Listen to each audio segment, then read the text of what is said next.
Si alguna vez encuentras un frasco con tu nombre lleno de silencio, no lo destapes. Eso es lo que debería haberme dicho a alguien la primera noche que me dejaron solo en el archivo subterráneo de sonidos extraviados.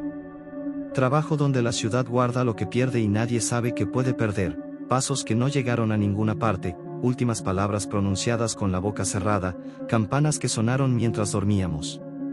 Todo embotellado, etiquetado y numerado por un departamento municipal que no figura en ningún organigrama. Allí abajo llegan cajas sin remitente desde hospitales, comisarías, estaciones de metro y edificios en demolición. Adentro vienen frascos con tapón de caucho. Dentro de cada frasco, algo que no debería estar quieto. Mi jornada empieza a medianoche. Al llegar, enciendo la hilera de tubos que parpadean como párpados cansados. Bajo 7 niveles por una escalera que huele a tiza húmeda hasta el depósito C. El aire ahí abajo tiene el sabor metálico de una pila gastada, como electricidad sin chispas que se queda pegada a la lengua.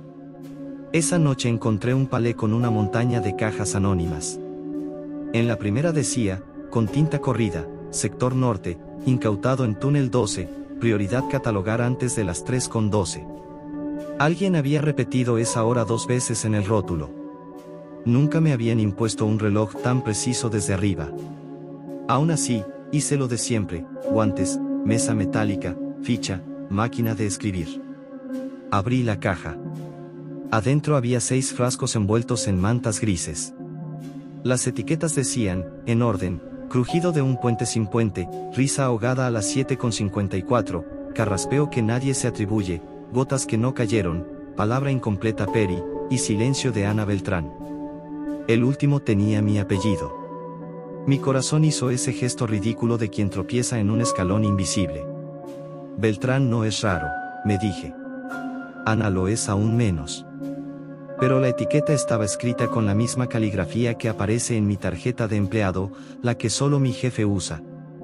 La tinta estaba fresca, con un brillo húmedo que no debería estar ahí. Miré el reloj de pared, 12:47. Escribí en la ficha, solo para obligar a mi cabeza a entrar en protocolo: recepción de 6 frascos, estado sin fisuras, contenido probable. Cuando levanté el frasco con mi nombre, sentí en las yemas un cosquilleo, como si el vidrio respirara hacia adentro. Lo giré buscando fecha o firma. En el reverso, con letra diminuta, se leía una advertencia absurda: no abrir si el archivo piensa en usted. Dejé ese frasco a un lado y empecé por el primero. Cuando destapas un sonido, no sale como un perfume. Sale como un recuerdo que no es tuyo, te toca por dentro y deja una marca.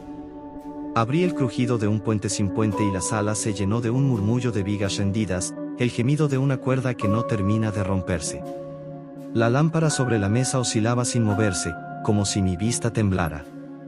Lo etiqueté como estructura y lo pasé al estante 14. Abrí la risa ahogada a las 7:54. Era corta y sin luz. Apenas sonó, las sombras de las estanterías se afilaron en el suelo como dientes. Tapé de inmediato y envié al sector humano anónimo. El carraspeo sin dueño me dejó una tos que no era mía y un regusto de tiza en la lengua. Hasta ahí, rutina. La ciudad pierde cosas raras, pero raras en un rango que aprendimos a medir. El cuarto frasco, gotas que no cayeron, me mojó la nuca con una lluvia que estaba a punto de ser y no fue. La promesa fría me rodó por la columna, escuché charcos inexistentes formarse al borde de mis botas. Tapé, escribí, suspiré. Miré el reloj, 2:59. Quedaba la palabra incompleta. Destapé Peri y el aire del archivo se inclinó hacia mí con un susurro de sílabas que se negaban a terminar. Peri, Peri, Peri, como pájaros chocando contra un techo invisible. En la máquina de escribir, sin mis manos, cayó una tecla, la P. Después la E. Luego la R. El papel dejó la palabra iniciada, y el rodillo giró solo esperando la continuación que nunca llegaba. Me castañetearon los dientes. Tapé el frasco. Las teclas callaron, pero el papel siguió respirando como un pecho. 3:11. Quedaba el silencio de Ana Beltrán. No tiene sentido, lo sé. El silencio no se oye. Por eso todo en mí quería saber qué era exactamente. Acerqué el frasco a la cara. La transparencia me devolvió nada, ni residuo, ni torsión del aire, ni vaho. Solo mi rostro pálido rodeado de estantes, con los ojos abiertos como si miraran desde otra habitación. A las 3:02 exactas, no antes ni después, todo el archivo hizo un sonido que no voy a olvidar, tragó. Como cuando dudas si pasaste saliva o la saliva te pasó a ti. Las luces no parpadearon. Las estanterías no se movieron. Pero el tiempo, como una bestia, dio una dentellada. El tic del reloj se comió de golpe 3 segundos. Los tubos zumbaban en otro tono, medio paso más bajo. Entonces entendí la hora duplicada en el rótulo, no era para los frascos, era para mí. A esa hora el archivo empezaba a comer minutos. No debí abrir el frasco. Lo hice igual.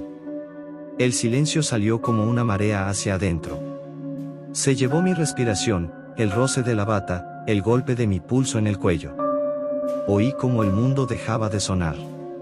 No era mudez, era un molde vacío, forma sin contenido, un negativo del ruido. Sentí que si hacía un gesto brusco podía quebrar la sala de un manotazo. El frasco, en mi mano, tembló sin vibrar. Y entonces oí mi nombre. No con los oídos, lo leí dentro de la oscuridad como se lee una firma que uno reconoce sin verla. La voz no venía de arriba ni de abajo ni del centro. Venía del lugar donde guardamos las palabras que no han sido dichas. Dijo Ana. Y después, con paciencia infinita, agregó Beltrán. Si la veo como si me estuviera aprendiendo, como si me estuviera inventariando. Cerré el frasco y la voz siguió. Miré a mi alrededor buscando un altavoz oculto, solo vi papeles que se inflaban y desinflaban como si respiraran. La máquina de escribir tecleó sola una línea que no pedí, ingreso Ana Beltrán, contenido silencio etiquetado por sí mismo, ubicación sugerida indeterminada. No corrí. Bajar 7 niveles de una escalera húmeda con pánico es una forma tonta de morir. Hice lo único que pude, envolví el frasco con mi nombre, apagué la luz y me senté en el piso a esperar que el archivo devolviera los minutos robados. No ocurrió. Los minutos que comen no regresan. Lo sé porque a veces, al amanecer, salgo a una ciudad que tiene menos tiempo que la de anoche. La gente bosteza raro, los semáforos parecen pensar más antes de cambiar, el río corre como si tuviera sueño. Dormí mal. Soñé que alguien pegaba etiquetas sobre mi piel, codo derecho frío residual, lengua sílabas cortadas, párpados plomo invisible. Al despertar, me quedaron marcas brillantes que desaparecieron en segundos, como los rastros que deja una uña sin fuerza. Volví esa noche decidido a entregar el frasco a mi jefe, pero no estaba. En su lugar había una nota con órdenes breves: no aceptar nuevas recepciones, prioridad resellar estante 40, se reportan ecos sueltos en superficie. Lo normal cuando algo se fuga. Lo anormal fue que, antes de bajar, vi de reojo mi nombre encenderse y apagarse en el reloj de fichar, como si yo entrara y saliera cada minuto. El reloj hizo un gesto en la esfera que parecía una sonrisa. En el nivel C, las estanterías de la 39 a la 42 olían a marea. El estante 40 estaba abierto de par en par, cintas colgando como tripas y frascos sudando una condensación dorada que se negaba a gotear. En las etiquetas podían leerse cosas imposibles: ladrido que aún no nacerá, nota musical sin instrumento, suspiro antes del primer beso de alguien que no existirá. Me puse los guantes más gruesos, la piel aprende rápido que no debe tocar. Llamé al guardia por el intercomunicador. Nadie respondió. Activé la maniobra de emergencia, abrir la puerta del horno de vacío y encender la succión para que los escapes regresaran a sus frascos. El horno tardó y cuando por fin arrancó respiró aire como un recién nacido. Las etiquetas en mi mesa se crisparon como hojas en una hoguera. Mientras peleaba con el estante 40, vi algo al final del pasillo. Una silla. Alguien la había dejado junto a la pared. En el archivo todo tiene lugar y catálogo, una silla ahí es un insulto al orden. Fui a correrla, molesta, y noté que estaba un poco más alta de lo debido. Los tornillos parecían demasiado largos, las patas se curvaban como si el tiempo las hubiera estirado para tocar el techo. Cerré y abrí los ojos. La silla era una silla, pero no era mi silla. En el respaldo, quemado, podía leerse una etiqueta grabada en la madera, silla que no estuvo en ninguna sala de espera. Habían empezado a embotellar cosas.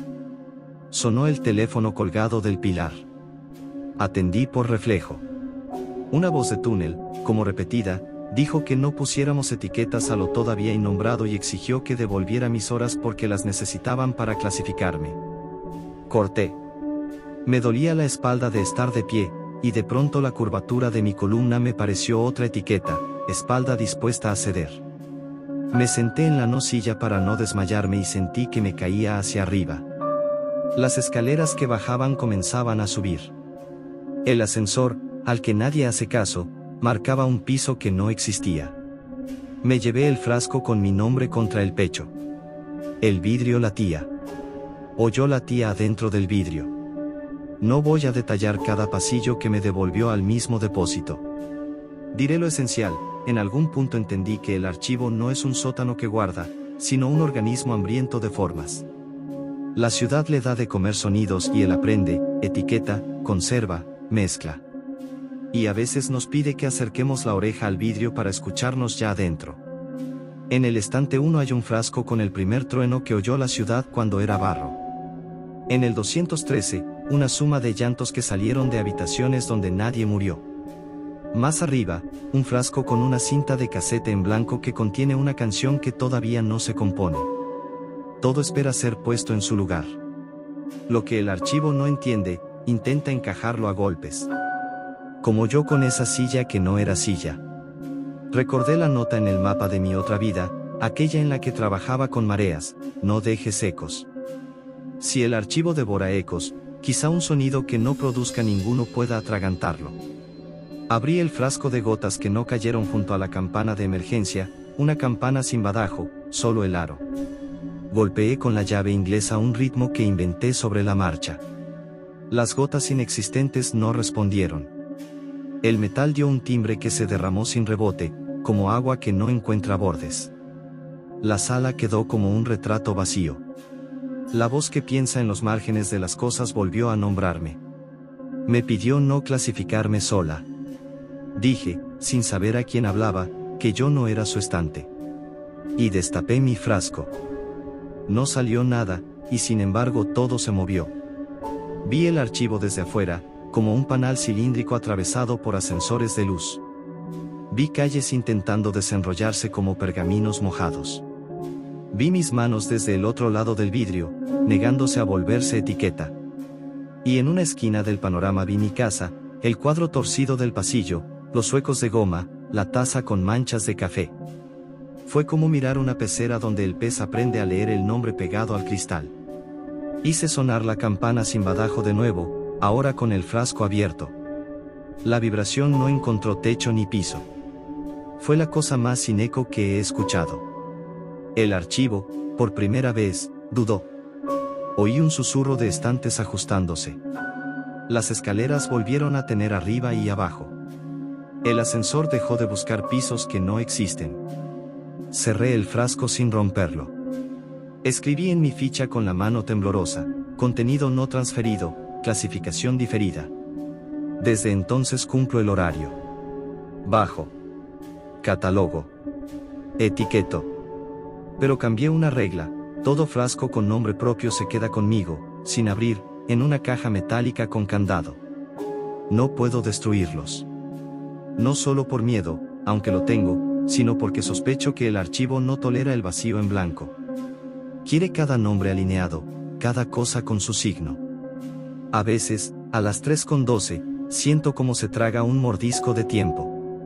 Salgo al amanecer y veo gente que bostezó menos de lo normal, trenes que no llegaron tarde pero igual vienen cansados, bebés que no lloraron de madrugada y por eso lloran ahora, con retraso. La ciudad aprende a vivir con minutos faltantes como quien aprende a caminar con una piedra en el zapato. No creo que el archivo sea maligno. Es funcional. Tiene hambre de forma y funciona con formas. Lo terrible es que ahora sabe mi sabor. Llegan frascos nuevos con etiquetas que no me nombran del todo pero rozan mi contorno: sueño falsamente reparador, silla que sí estuvo en una sala de espera pero nadie la recuerda, pasos de alguien que aprendió a no dejar eco. Y de vez en cuando, a la hora exacta, escucho un golpe metálico bajo la puerta del depósito C. Cuando abro, hay una botella de vidrio claro, vacía, con un cordel atado al cuello y una nota escrita sin tintas ni letras, como si la frase se pensara sola: devuelva sus horas. La botella huele a mar. He medido los días en que el archivo come. No son fijos. Coinciden con tormentas que no estallan, con sirenas que se desvanecen sin motivo, con ese momento en que todos miramos la pantalla y el reloj no avanza y nadie lo comenta. He trazado un mapa en la pared del vestuario con alfileres opacos. Forman una curva que vuelve siempre al estante 40. No pienso destapar el frasco que lleva mi nombre. No otra vez. Pero tampoco lo devolveré. Lo guardo en la caja con llave, al fondo del armario que nadie mira, donde la luz siempre llega un segundo tarde. A veces lo saco, lo giro, veo mi cara invertida en la curva, y pienso que tal vez ya estoy adentro y esto que escribo es solo la etiqueta pegada afuera de mí. Si trabajas en un lugar donde las cosas tienen que sonar para existir, hazme caso. Si una noche, en un sótano que huele a tiza y a pila gastada, encuentras un frasco con tu nombre lleno de silencio, haz lo contrario de lo que haría la curiosidad. Déjalo donde está. No le enseñes a pronunciarte. No regales tus horas. Porque hay edificios que no guardan lo que almacenan, sino que almacenan lo que guardan. Todo lo que metes dentro empieza, de a poco, a meterte a ti.